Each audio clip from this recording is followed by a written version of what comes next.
હવે બીજું આસન છે કમર દર્દ દૂર કરવા માટે હાથના પંજા પહોળા, બંને ઘૂંટણ ભેગા, ઘૂંટણની પર ઘૂંટણ, પગની પાનીની પર પગની પાની, પગ જમણે જાય માથું, પગ ડાબે જાય માથું જમણે જાય, જે બાજુ પગ જાય તેની વિરુદ્ધ દિશામાં માથું જાય. શ્વાસ ભરી રાખવાનો, શ્વાસ છોટા વચમાં, શ્વાસ ભરતા બીજી બાજુ, ઘૂંટણની ઉપર ઘૂંટણ, પગની પાનીની પર પગની પાની, જે બાજુ પગ જાય તેની વિરુદ્ધ દિશામાં માથું જાય. હાથ પહોળા રાખવાના, શ્વાસ ભરી રાખવાનો, 5, 7, 10, 15 સેકન્ડ ટકી રહેવાનું. જેટલી કમર વધારે દુખતી હોય તો વધારે ટકવાની ટેવ પાડો. બીજી બાજુ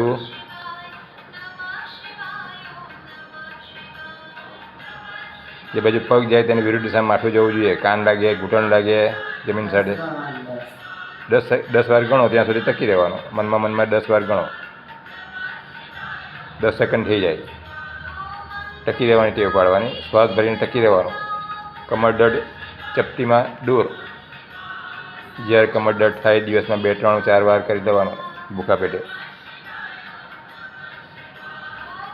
મરકટાસન કમર દર્દ માટે શ્રેષ્ઠ, કમર દર્દ દૂર કરવા માટે.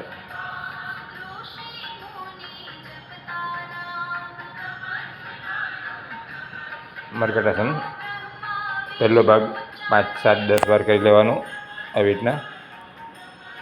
હવે બીજો ભાગ, બંને પગ વચ્ચે 1.5 ફૂટનું અંતર રાખીએ, પગ પહોળા, પગ ડાબે જાય માથું જમણે જાય.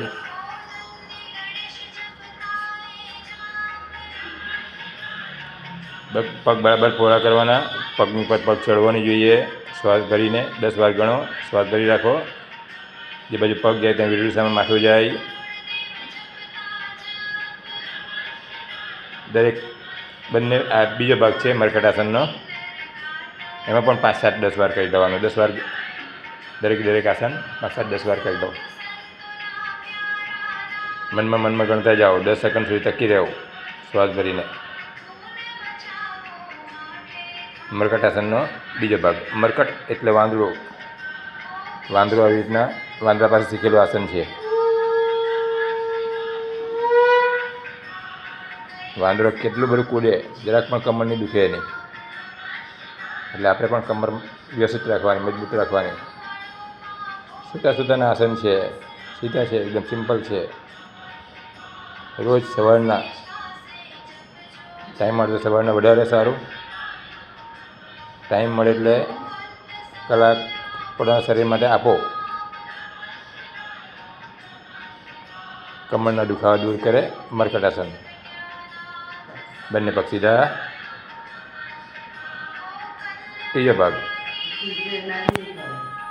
નહીં થશે, વાંધો જો ત્રીજો ભાગ કરવો હોય ધીમે ધીમે આવી રીતના કરવાનું. ડાબો પગ જમણો હાથ પાસે, માથું બીજી બાજુ.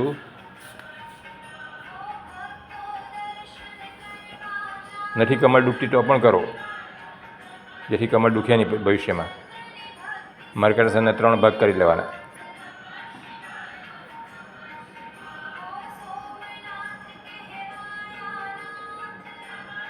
મરકટાસન છેલ્લી વાર. જે બાજુ પગ જાય તેની વિરુદ્ધ માથું જવું જોઈએ, ખાસ ધ્યાન રાખવાનું.